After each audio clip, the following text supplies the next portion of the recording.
California is already the national leader in passing environmental laws, and today the state took it to another level. That's right. The governor celebrated the passage of tougher new bills to slash greenhouse gas emissions. The laws could have a dramatic effect on everyone in the state, especially where our energy will come from and how much we're going to pay for it.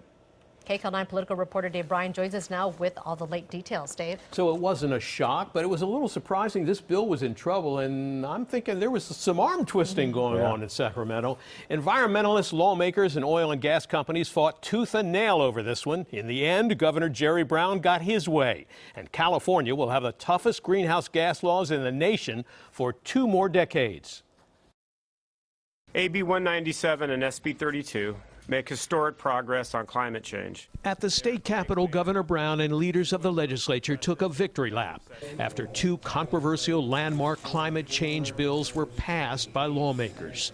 Bills its supporters declare will affect every Californian and a long list of businesses and industries. And that involves the oil industry, the refineries, the housing, the cement, agriculture, automobiles, public utilities, packaging, land use. It's basically the world in which we live becoming decarbonized and sustainable. The bill set an aggressive target for reducing greenhouse gas emissions, which most scientists agree is a driving force in climate change.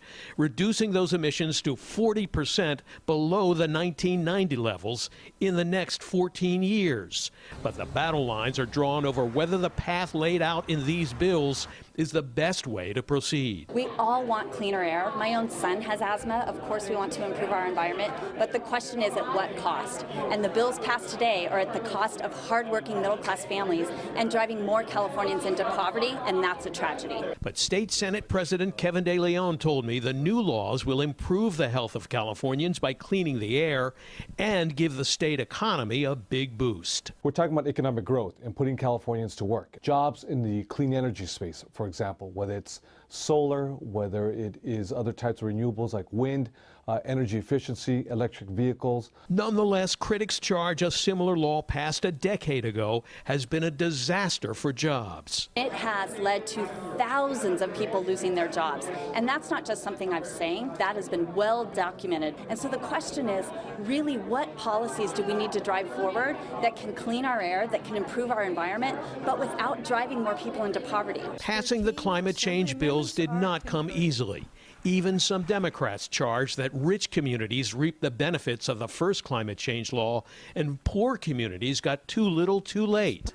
Environmental activist and hedge fund manager Tom Steyer bankrolled TV ads supporting the climate change action. We need to send the oil companies a message. And in the end, the holdout Democrats gave their support.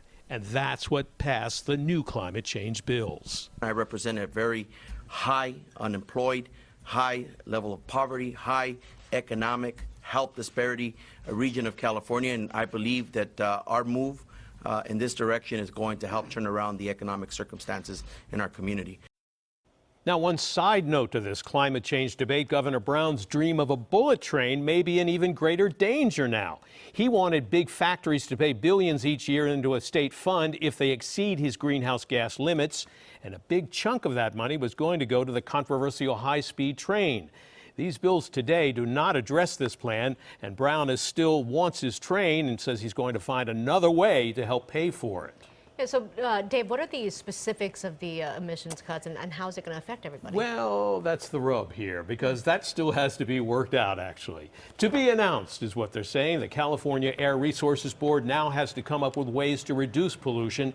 It could demand power companies use less coal and oil and more solar and wind to make electricity. Or it could order older, less fuel-efficient cars off the road, or demand that more cars be hybrids or electric. All of this cost everyone money. That will be the next big fight, Jeff.